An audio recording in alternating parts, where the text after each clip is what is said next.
From digital divides to technologies for social inclusions. It is suggests a shift in focus from addressing digital disparities or digital divides to developing and utilizing technologies with the goal of fostering social inclusion. It also implies a transition from merely bridging the gap in access to digital resources to actively using technologies as means to include and empower marginalized or underserved groups in society. The emphasis is not solely on providing hardware and software, but on leveraging technology to enhance social connections, cultural understanding, and overall inclusion within the communities. It also discusses the importance of considering cultural factors when addressing the digital divide. It emphasizes that digital inclusion projects should not only focus on providing hardware and software, but also on understanding the cultural preferences and needs of the users. This topic highlights the significance of digital resources tailored to specific interests and cultural backgrounds. The role of human resources in providing cultural competent training and the value of social resources in building community resistance by showcasing success example of online engagement. Mark Warschauer identifies four key levels or components that play a crucial role in success or failure of a digital inclusion project. But who is Mark Warschauer?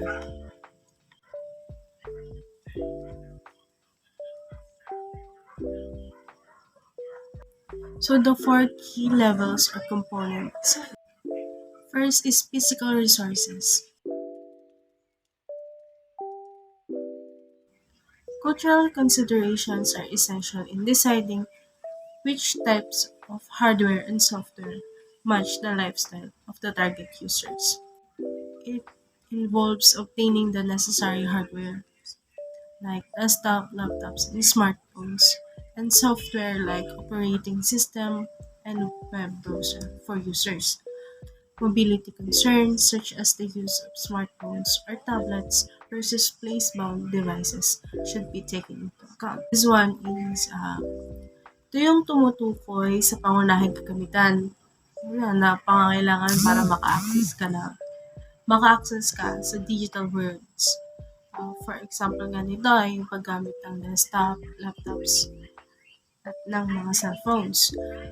Pati na rin ang software katulad ng operating systems at web browsers.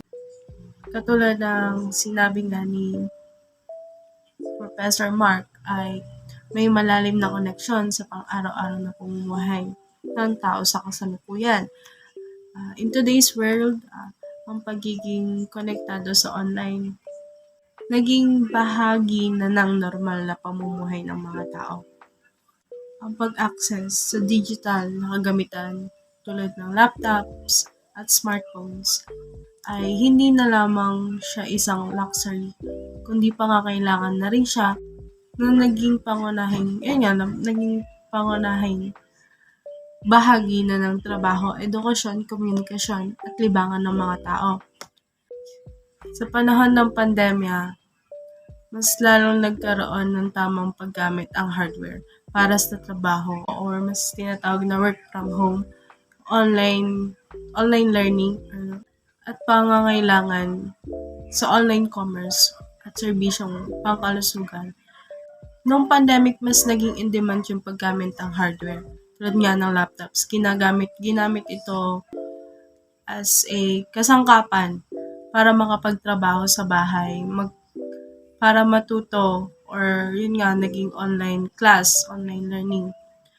Yung sa pangangailangan para makapaghanap ng trabaho online. At naging isang daan din to para sa pagkukonsulta sa pangkalusugan. Ang mga tao ay umasa sa mga digital na kagamitan para sa mga kanilang mga gawain. Yun nga, katulad ng mula sa trabaho hanggang sosyal na kaugnayan sa pamamagitan ng social media. So, ang physical resources lang naman ay naglalarawan ng isang mahalagang bahagi sa kasalukuyang pamumuhay na hindi na maitatanggi. Ang tamang akses sa mga ito ay naging pangunahing sukatan ng kakayahan ng isang tao na makipagsabayan sa agos sa modernong teknolohiya. Sa mga halimbawa ng physical resources ay ang pagbibigay ng mga laptop at internet connection sa mga paaralan at tahanan ng mga mag-aaral. Ang layunin ay siguraduhin may access sila sa online na edukasyon para may pagpatuloy nila ang kanilang pag-aaral. Susunod sa Digital Inclusion Project na sinasabi ni Warschauer ay ang digital resources.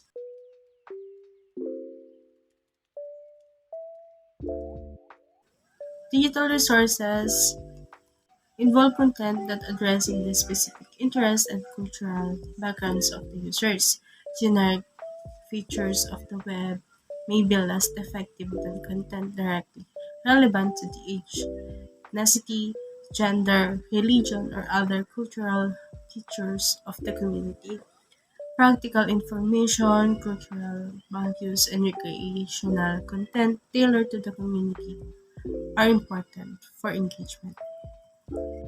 The concept of digital resource is important in our modern world or kasalukuyang pamumuhay ng mga tao. Ang mabilis na pag-usbong ng digital na kalakaran ay nagbukas ng pinto or nagbukas ng opportunity patungo sa iba't ibang digital na mapagkukunan. Ang mga online platforms tulad ng mga website at mobile apps ay nilalaman na sumasaklaw sa iba't ibang larangan mula sa balita, edukasyon, trabaho, kalusugan, at higit pa. Sa aspeto ng impormasyon, ang mga digital na mapagkukunan ay nagbibigay daan para sa mas mabilis na pagpapahayag at pag-access ng kaganapan sa buong mundo. Ang edukasyon sa pamamagitan naman nito ay ang online learning at open educational resources. Mas naging abot kamay ito para sa marami. Ang digital information patungkol naman sa trabaho, pangangalagang pangkalusugan, at iba pang pangangailangan ng komunidad ay mas nagiging mabilis na na-access sa pamamagitan ng digital resources. This project na digital resources ay sumasaklaw sa particular na pangangailangan at kultura ng isang communities. Naglilikha din ng mas malalim na koneksyon at pagkakaisa. Ang digital resources ay naging pundasyon ng pang-araw-araw na buhay ng tao sa kasalukuyan. Naglalarawan ng isang mas interconnected na lipunan na umaasa at nakikinabang sa kalusuyang technology na progresibong kalakaran. Ang example naman nito ay ang pag-develop ng isang online learning platforms na may mga modules na naglalaman ng lokal na kasaysayan, kultura at iba pang nilalaman na nag-uukma sa pangangailangan ng mag-aaral. Ang layunin ay makapagbigay ng relevance about sa education na sumasaklaw sa kanilang context. The third one is the human resources.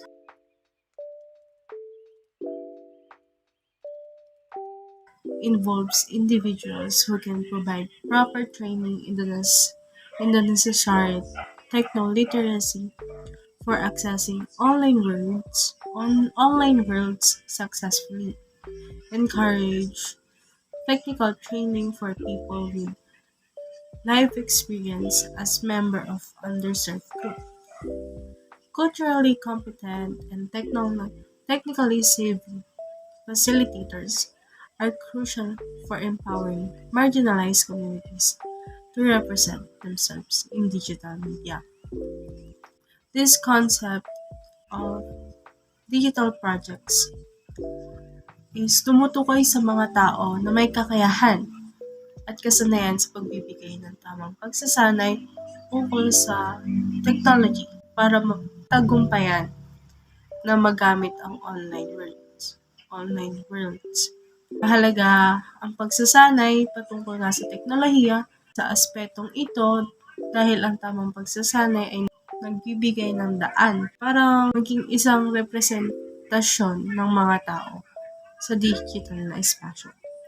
In today's modern world, human resources nagiging daan or nagiging daan sa pag-unlad ng teknolohiya. Ang mga nagbibigay ng pagsasanay na may kasanayan sa teknolohiya ay mahalaga upang matulungan ang mga komunidad, lalo na ang mga underserved o yung mga hindi pa naaabot ng ganitong pagsasanay. Ang human resources ay nag-uugma sa kasalukuyang pangangailangan ng mga tao para sa tamang kaalaman at kasanayan upang maging ganap, nakalahok o kabahagi sa digital economy. Sa panahon ngayon kung saan ang trabaho, edukasyon at iba pang aspeto ng buhay ay nakatutok sa teknolohiya, ito ay nagiging mahalaga sa paraan ng pagsasanay ng mga tao upang maging mas komportable at maalam sa paggamit ng digital na pagkukunan or digital world. Isa sa mga example nito ay ang pagsasanay ng mga guro at community leaders na may kasanayan sa teknolohiya upang maging mga facilitators ng online learnings or mga mentors, mentoring, kagaya sa Zoom, ganun. Number 4, the last one is social resources.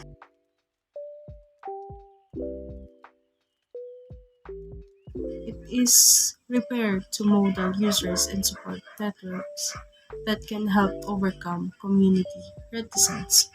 Communities targeted for digital inclusion projects may initially resist, but showcasing successful users from similar backgrounds can break barriers. The more public and visible these successful examples are, the more likely they are to inspire others to embrace online access. This concept of social resources is tumutukoy sa mga modelo na gumagamit at sumusuport sa networks na nakakatulong sa pagbuo ng komunidad at sa pagbubukas sa mga individual sa paggamit ng teknolohiya or technology. Sa kasalukuyang pamumuhay, ito ay may malalim na ugnayan sa paraan ng pakikipag-ugnayan at pakikipagtalastasan ng mga tao sa online worlds. In this context of our daily lives, the social resources, ito ay naglalarawan ng halaga ng mga modelo or ng model or huwarang paggamit na nagpapakita kung papaano ang teknolohiya ay maaaring maging kapaki-pakinabang at makabuluhan sa iba. Ang mga ito ay magsisilbing inspirasyon at ehemplo para sa iba, lalo na sa mga komunidad na una ay maaaring magduda o higit na pili sa paggamit ng digital devices.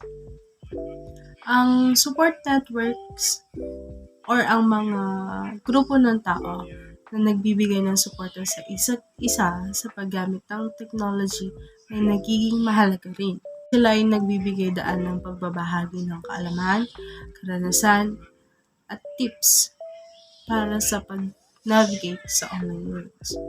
Sa mga oras ng pangangailangan, ang mga support networks ay maaaring magbigay ng kumpiyansa at suporta sa mga individual na baguhan sa digital experiences.